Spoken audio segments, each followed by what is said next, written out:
Sou Guilherme Vieira de Mendonça Filho, cirurgião torácico.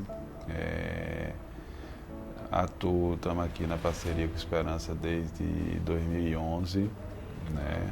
Uma época que eu estava voltando para Recife e a gente começou a ter essa convivência dentro da instituição, se aproximando cada vez mais e estamos aí até hoje. São vários pacientes às vezes que a gente conduziu, às vezes a gente participou em conjunto com outras equipes da UTI, da urgência, equipes de outras áreas de especialidade. E tem aqueles pacientes que vêm de casa, né, que vêm operar diretamente com a gente, referenciado pela instituição ou a gente que traz. Mas alguns pacientes realmente marcaram do ponto de vista de envolvimento familiar, pessoal, né? Isso aí volta e meia acontece, até por circunstâncias técnicas, né? Por ser desafiadoras as circunstâncias, ou até pela circunstância do paciente, né? Aquela necessidade específica por alguma situação de doença que gere mais envolvimento da equipe, da instituição, dos familiares. E uma delas até ela retornou ao hospital agora, acho que por outra circunstância, né? Assim, eu posso falar que ela é muito amiga nossa e das pessoas que convivem aqui no hospital. Ela é, na realidade, uma paciente que é tetraplégica, ela basicamente só mexe a cabecinha, né?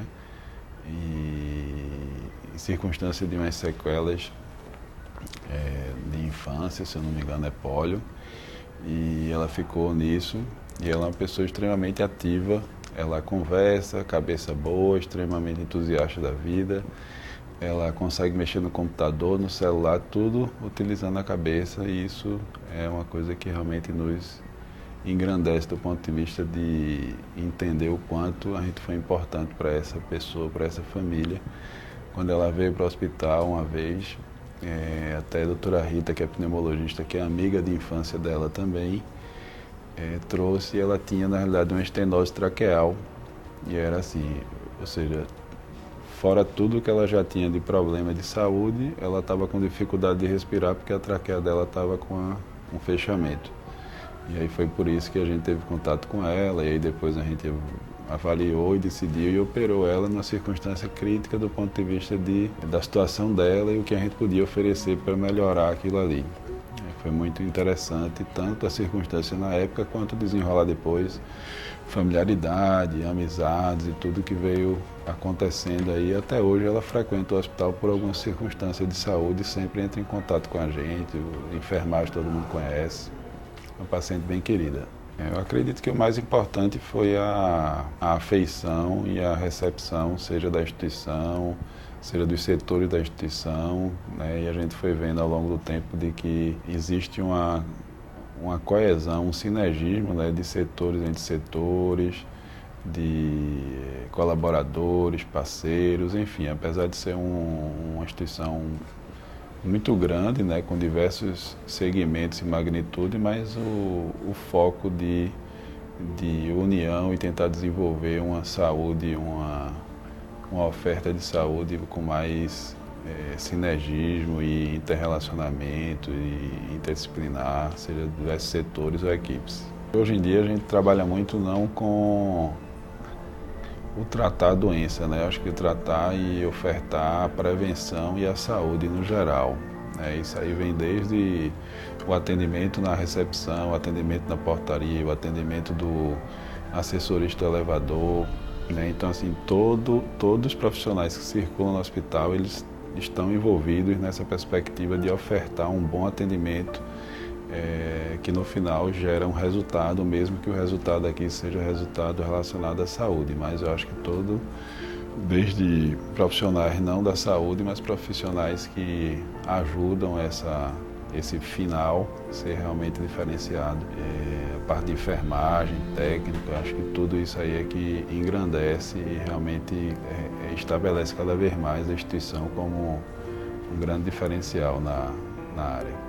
A cirurgia torácica especificamente, que a gente também faz a parte de endoscopia respiratória, broncoscopia. A gente tem só uma tecnologia que a gente talvez não consiga dizer que está no ápice do mundo, mas a gente faz a cirurgia minimamente invasiva, com vídeo, cirurgia robótica,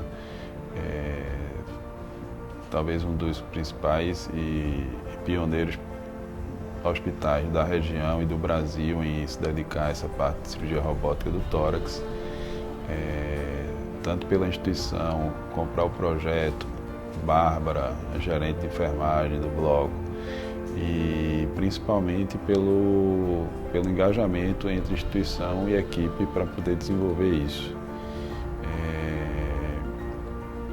A parte da equipe de UTI, equipe anestésica, né? São equipes que sempre estiveram muito voltadas e interação, né? Seja por pessoas, recursos humanos ou pela própria instituição de querer com que aquilo ali se desenvolvesse.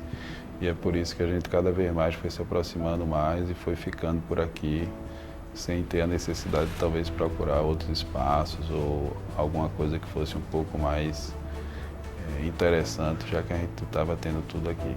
Eu não diria que boa qualidade, eu diria que é excelente qualidade, né? E assim, mesmo que a gente esteja na região do Nordeste, apesar de ser classificado como segundo, terceiro polo médico do Brasil, a gente sabe que existem pessoas, pacientes, familiares ou que geram dúvida em relação ao que será que a gente pode ter algo melhor em outro local.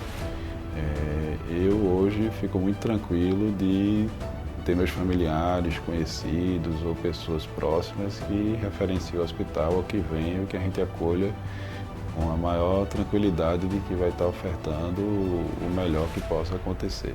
E principalmente focar no ser humano, né?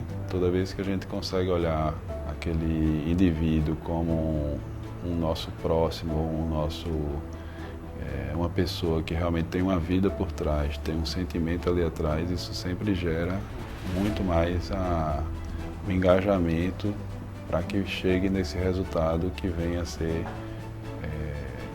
muito próximo do ideal e assim provavelmente se construiria um hospital ideal em 5, 7, 8, 10 anos. Acho que para um estudante ou até o estudante que já está iniciando um processo de residência médica, buscando definir sua especialidade, acho que a área cirúrgica ela sempre vai ter o seu espaço, né? É uma área que geralmente você tem resultados palpáveis e às vezes muito concretos, né? Então você muda a vida daquela pessoa entre o antes e o pós-cirurgia. Em relação à cirurgia torácica especificamente, ela sempre foi vista antigamente como uma especialidade dura, uma especialidade sacrificante, uma especialidade grosseira do ponto de vista de cirurgias muito longas, cirurgias muito desgastantes, cirurgias com pós-operatórios difíceis, né? E muitas vezes até se perdendo entre o que era um resultado positivo ou não. Mas a gente já nos 15, 20 anos, os últimos, a gente vive uma cirurgia torácica totalmente renovada, cheia de tecnologia, procedimentos cada vez mais rápidos, mais seguros, mais objetivos do ponto de vista do que é que a gente vai ter. A gente consegue conversar com o paciente, com a família, tendo muita tranquilidade do que é que a gente espera, qual é o resultado que a gente vai ter e a chance de que aquilo ali praticamente não saia do eixo de vir a ter o objetivo procurado.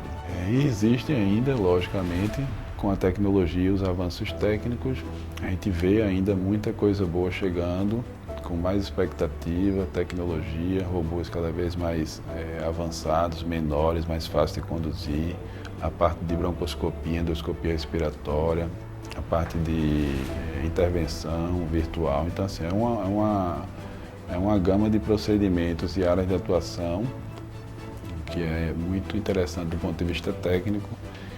Eu acho que cada vez mais isso entusiasta quem atua, sem esquecer o lado da relação humana, né? Que a gente, apesar de fazer cirurgia torácica, todo mundo olha como se fosse uma coisa muito pontual, mas a gente tem muita relação de consultório, tem relação com o paciente, tem relação da condição com a família, tem relação do paciente internado.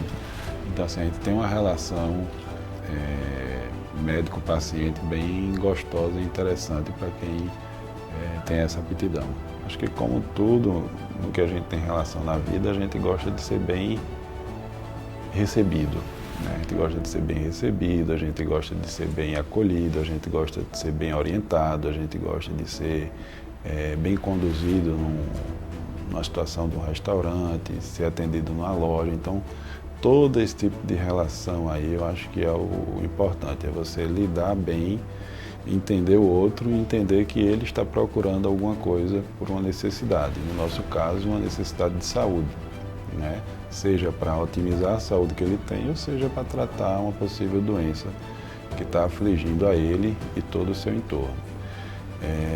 Acho que dentro disso, a gente está vendo uma modificação aí, mesmo com um mundo muitas vezes mais individualista, né? As pessoas um pouco afastadas, com essa situação de smartphone, enfim, tecnologias, home office agora por conta da pandemia. Então, assim, esse afastamento social que foi meio que obrigatório, mas nas relações eu acho que a gente tem percebido o quanto ainda é importante e o quanto isso ainda traz benefícios nesse tipo de condução, né? Eu ia dizer minha mãe, mas eu acho que meus pais é mais legal, né? Senão meu pai pode ficar meio assim.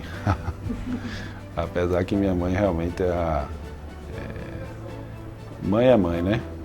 Então, acho que toda vez, volta e meia, os pacientes ficam, né? Até teve um que a gente operou terça-feira, eu acho. E a brincadeira foi justamente essa, né? A gente passou quase 2 meses, 3 meses para conduzir o caso, cheio de interfaces entre dúvidas, preocupações. E eu sempre brincava de que não, se fosse minha mãe eu fazia isso, se fosse minha mãe eu fazia aquilo, se fosse minha mãe... Aí até a própria família já estava, doutor, e agora se fosse sua mãe você fazia o quê? Eu disse, pois é, acho que agora a gente tem que definir, né? Não tem mais que estar enrolando, não. Mas isso é uma coisa que eu acho que já é de muito tempo, que com certeza todo mundo quando vai dar um conselho, não, porque se fosse, né, com um familiar meu, se fosse com... Acho que a pergunta foi ótima e eu ficaria com... seria minha mãe.